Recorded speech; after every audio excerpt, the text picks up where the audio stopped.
बक्सर का युद्ध, ये लड़ाई में हुआ क्या था भैया? ये लड़ाई क्यों लड़ा गया था? इसमें क्या हुआ था? भारत के थोड़े बहुत इतिहास को हम लोग को समझाओ। बहुत बार सुने हैं ना भैया, जो उस समय के मुगल शासक थे वो लोग कमजोर जैसे जैसे पड़ते गए ना, अंग्रेज अपना जो पैर है वो पूरे भारतवर्ष में पसारने लगा। जो अंग्रेज शुरुआत में भारत में व्यापार करने आए थे, आहिस्ता आहिस्ता मुगल शासक के कमजोर पड़ने के कारण वो भारत में व्यापार नहीं राज्य करने लगे। ये बात सही है, बिल्कुल सही है। और बैटल ऑफ बक्सर, बक्सर के युद्ध में क्या क्या क्वेश्चन इंपॉर्टेंट बनता है, मैं एक एक पॉइंट ना आपको नोट कराता चला जाऊंगा, ठीक है? एसएससी हो, रेलवे हो, यूपीएसआई हो, पीसीएस हो, हर एग्जाम के लिए टॉपिक इंपॉर्टेंट है ये वाला। और एक बात, इसके पहले इतिहास के ऊपर मैंने 2 वीडियो दिया है, एक तो 1857 क्रांति और प्लासी का युद्ध के ऊपर। ये दोनों मिलाकर ना 11 लाख लोग देखे हैं और वीडियो में लगभग बहुत कमेंट्स है कि भैया बक्सर के युद्ध के ऊपर वीडियो बनाओ कि सही मायने में उसमें हुआ क्या था, कैसे मुगल शासक कमजोर पड़ने लगे, अंग्रेज ऐसा कर क्या दिए, क्या क्या टॉपिक था, इलाहाबाद की जो संधि हुई थी भैया उसमें क्या बात हुआ था, वो समझाओ, हमें जानना है, हम पढ़ाई कर रहे हैं। एक बात और याद रखिएगा आप सभी लोग, जितना भी पॉइंट्स आपको नोट कराऊंगा ना, आप बस लिखते जाना। हालांकि आपको दिमाग में ना छपवा देंगे, आपको याद भी नहीं करना, बस मुझे सुन लो। आप सुन लोगे ना, आप बोलोगे भैया, जैसे आप बोलते हो भैया इस वीडियो में हम पेन पेपर नहीं उठाए, मैं गारंटी बोल रहा हूं इस वीडियो में भी आपको जरूरत नहीं पड़ेगा पेन पेपर उठाने का भी, ठीक है? सुनना, अगर बैटल ऑफ प्लासी, अगर प्लासी का युद्ध नहीं हुआ होता तो बक्सर का युद्ध भी जो है वो नहीं होता। इसका मतलब भैया प्लासी का युद्ध हुआ इसीलिए बक्सर का युद्ध हुआ, बिल्कुल 100%, 60%।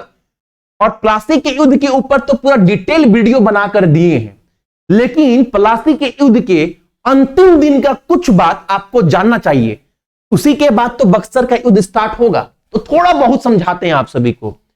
उस समय जो बंगाल के नवाब थे ना, अलवर्दी खान, इनके बूढ़े होने के बाद, इनके मरने के बाद ना, इनकी बेटी का जो था बेटा सिराजुद्दौला, उनको बना दिया गया बंगाल का नया नवाब, ठीक है?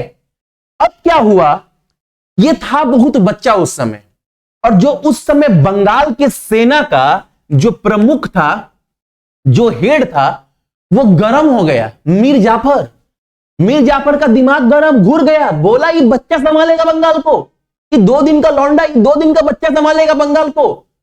हम बंगाल के सेना का प्रमुख इतने सालों से हैं, इतने ईमानदारी से काम कर रहे हैं बंगाल के लिए, और आज का 2 दिन का लौंडा बंगाल को संभालेगा सिराजुद्दौला। गरम हो गया, इसके आत्मसम्मान को ठेस लग गया। अब ये क्या किया, गद्दारी कर दिया, सिराजुद्दौला से ही गद्दारी कर दिया। और सिराजुद्दौला पहले से ही पागल सनकी था, एकदम दिमाग का घुरा हुआ इंसान था। उसके बीच में और ब्रिटिश ईस्ट इंडिया कंपनी के बीच में मनमुटाव बहुत दिन से चल रहा था, ठीक है? अब क्या किया, मीर जाफर जो है वो रॉबर्ट क्लाइव से जाकर मिल गया, बोला सुन रॉबर्ट क्लाइव, सुनिए मेरे साथ बहुत नाइंसाफी हुआ है, बहुत ज्यादा।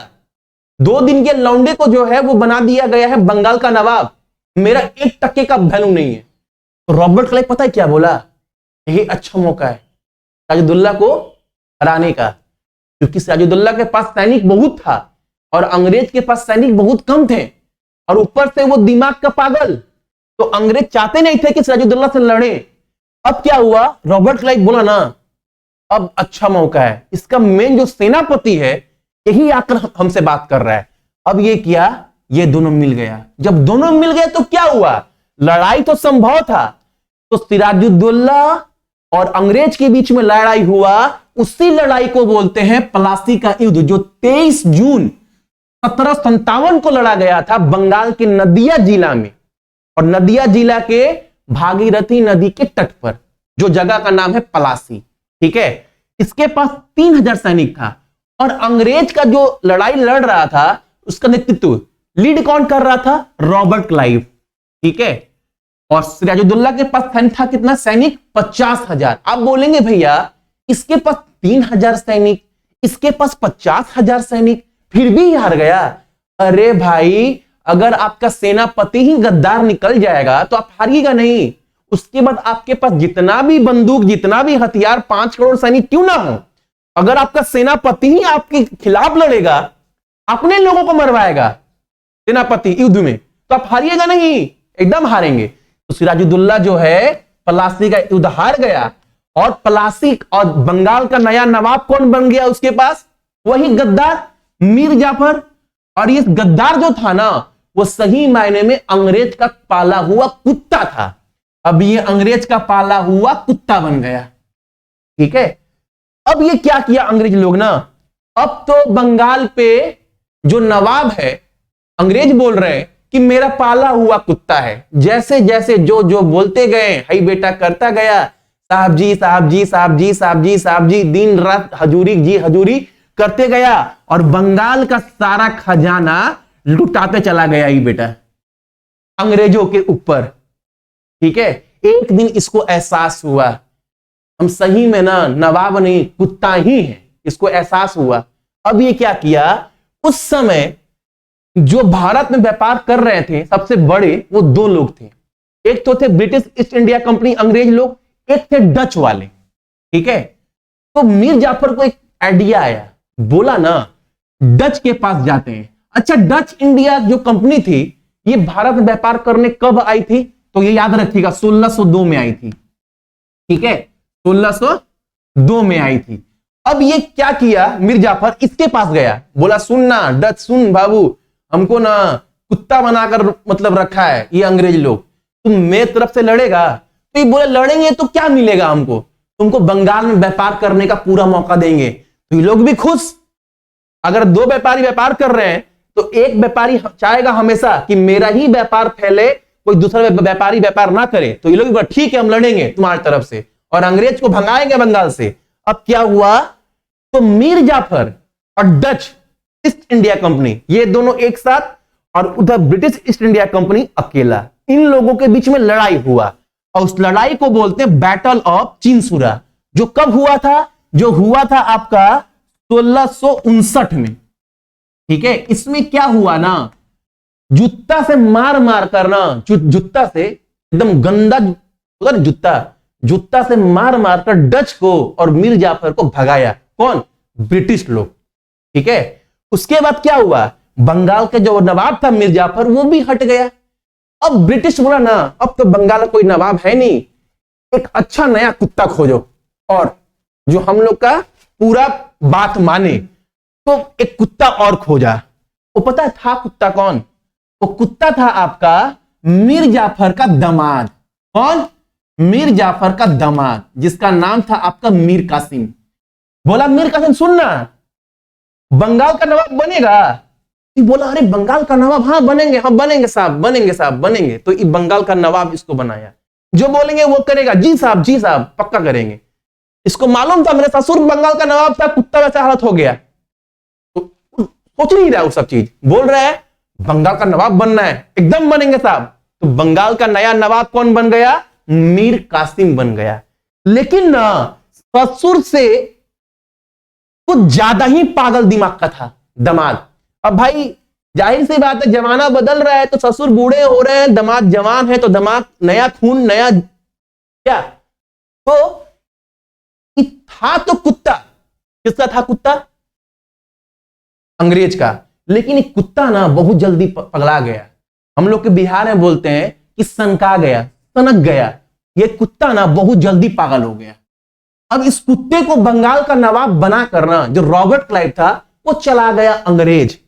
सोचा प्लासी का युद्ध जीते हैं, चिनसुरा युद्ध जीते हैं, अंग्रेज जाएंगे तो मेरा भव्य स्वागत होगा। हुआ भी, रॉबर्ट क्लाइव चला गया 1960 में। कहां पर? अंग्रेज।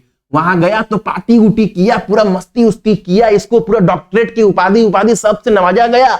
और इधर मीर कासिम का दिमाग था गरम, कुत्ता बनाकर छोड़ दिया हमको रोड पे, कोई इज्जत नहीं है नवाब का। अब ये क्या किया ना, रॉबर्ट क्लाइव के जाने के बाद ये क्या किया 1962 में, क्या 1762 में क्या किया, ये जो बंगाल की थी राजधानी मुर्शिदाबाद, उसको ट्रांसफर कर दिया मुंगेर। क्यों किया भैया? सोचा ना थोड़ा अंग्रेज से दूर पर रहेंगे ना हम, तो कम से कम उतना दबाव मेरे ऊपर नहीं बनेगा। ये सोचा हमको ज्यादा प्रेशर में नहीं देगा वो लोग, हम अब एक बात नहीं सुनेंगे, हमको कुत्ता बनाकर रखा है ये लोग, कोई इज्जत नहीं है सारा नवाब का, ये एकदम सोच लिया, पगला गया था ये। अब क्या हुआ, इसके बाद क्या हुआ ना आप सभी का, अब तो पहला काम कर दिया, बंगाल की राजधानी को जो था मुर्शिदाबाद को कहां ट्रांसफर कर दिया, मुंगेर। और आपको पता होगा प्लासी के युद्ध, मैंने आपको एक बात बताया था, उस समय के जो 10वां मुगल शासक था फारूक सियर, ठीक है, जो 10वां मुगल शासक था फारूक सियर, उसने क्या किया था, जितने भी अंग्रेज बंगाल में व्यापार कर रहे थे ना, उसके ऊपर से टैक्स फ्री कर दिया था ये शासक। पता है आपको, मैंने बैटल ऑफ प्लासी बताया था। तो जितने भी अंग्रेज बंगाल में व्यापार कर रहे थे ना, उनको कोई भी टैक्स देना नहीं पड़ता था, ठीक है। तो इससे हुआ क्या, एक इन दो लोग व्यापार कर रहे हैं, एक टैक्स दे ही नहीं रहा है, टैक्स दे रहा है, तो प्रॉफिट किसको ज्यादा होगा, जो टैक्स नहीं दे रहा है। मार्केट में ज्यादा दिन तक कौन टिकेगा, जो टैक्स नहीं दे रहा है वही टिकेगा। तो ये तो पकड़ा गया था, ये बोला ना एक काम करते हैं, एक तो अंग्रेज व्यापारी टैक्स दे नहीं रहा है, दिमाग कुत्ता बनाकर रखा है हमको, एक काम करते हैं, बाकी जो व्यापारी लोग भी है ना बंगाल में, उनको भी बोलो तुमको भी टैक्स नहीं देना है, उनके ऊपर से भी टैक्स फ्री, यानी अंग्रेज भी टैक्स नहीं देगा और जो व्यापार कर रहे हैं बाकी लोग, वो लोग भी टैक्स नहीं देगा, सब बराबर है, सब करो बिजनेस। मेरा दिमाग गर्म है, सबको बना दिया, फ्री कर दिया। फ्री कर दिया, दिमाग गर्म अंग्रेज का, बोला ऐसे कैसे चलेगा, ऐसे कैसे होगा भाई, ऐसे कैसे होगा, बिजनेस में हम लोग को टिकना है, भारत में अपना पैर पसारना है, हम लोग कोई कंपटीटर, कोई साथ में कंपटीशन होना ही नहीं चाहिए किसी से, ये भी टैक्स फ्री कर दिया। अब क्या हुआ ना बाबू, यहीं पर अंग्रेज जो है मीर कासिम के पास पहुंचा है, बोला क्या रे मीर कासिम, कुत्ता बना कर रखे, कुत्ता बन, बोलेंगे भोंकने के लिए भोंकेगा, ठीक है। तो बोला अब तुम्हारा एक हम बात नहीं सुनेंगे, बहुत तुम कर लिए, अब जवान नीचे, अंग्रेज को बोला एकदम तुम चुप रहो, एकदम नहीं सुनेंगे तुम्हारा बात, ठीक है। हम जब बोल दिए बंगाल में जितने व्यापारी है सबके लिए टैक्स फ्री है, सबके मतलब सबके लिए।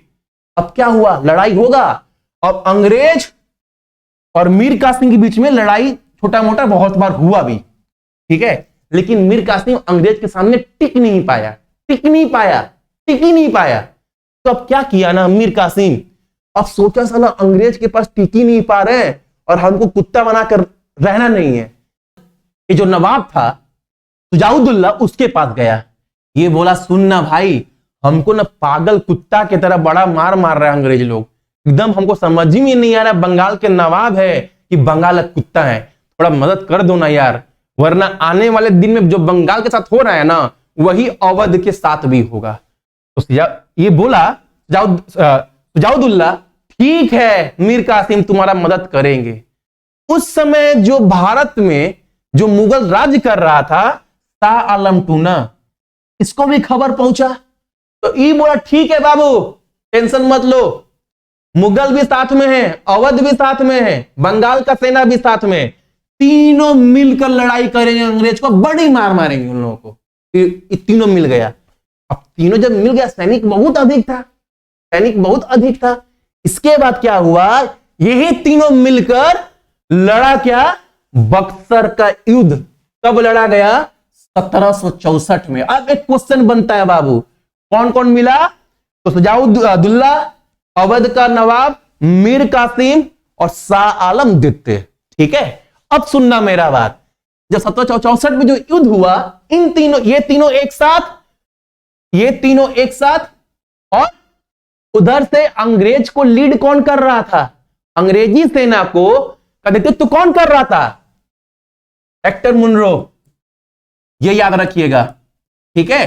अब लड़ाई हुआ ना, उसमें क्या हुआ, मीर कासिम भाग गया बीच में से छोड़ के युद्ध को, बोला बड़ा मार मार रहा है साला अंग्रेज लोग, बहुत मार मार रहा है, कुत्ता की तरह मार मार रहा है युद्ध में। अब मीर कासिम छोड़ के भाग गया युद्ध, बोला बड़े बड़ी मार मार रहा है हमको, उसी को चुन चुन के मार रहा था, बड़ा बहुत होशियार बन रहा है, बड़ा होशियार बन रहा है, मेरा पाला हुआ कुत्ता हमें काटेगा, बड़ा मार मारा मीर कासिम को। मीर कासिम छोड़ के भाग गया युद्ध, बचा कौन, तो बचा भैया सुजाउद्दीन और कौन, तो शाह आलम टू, जो उस समय मुगल शासक थे। लेकिन क्या हुआ, हार गए, ये तीनों हार गए। वो बैटल का बक्सर जीता कौन, तो बैटल का बक्सर जीता भैया अंग्रेज लोग। जीतने के बाद ना जब ये सब कांड हो गया तो रॉबर्ट क्लाइव फिर भारत आया 1765 में। बोला ना कुछ साल नहीं थे, बहुत तमाशा हो गया भारत में, बहुत टंकी कर दिया ये लोग, यहाँ पे दिमाग गर्म हो गया इसका। बोला बुला सबको मेरे पास, हम थे नहीं 2-3 साल तो बहुत नौटंकी हो गया, बोला कौन कौन है। तो बोला भैया साहब जी मीर कासिम तो भाग गया, तो बड़ा मार मारे हम लोग, कौन कौन बचा है। तो बोला शाह आलम 2 बचा है और एगो बचा है भैया आपका सुजाउद्दौला। बोला बोला वही दोनों को बुलाओ पहले। दोनों को बुलाया रॉबर्ट क्लाइव 1765 में। और ये तीनों कहां मिला, इलाहाबाद गया।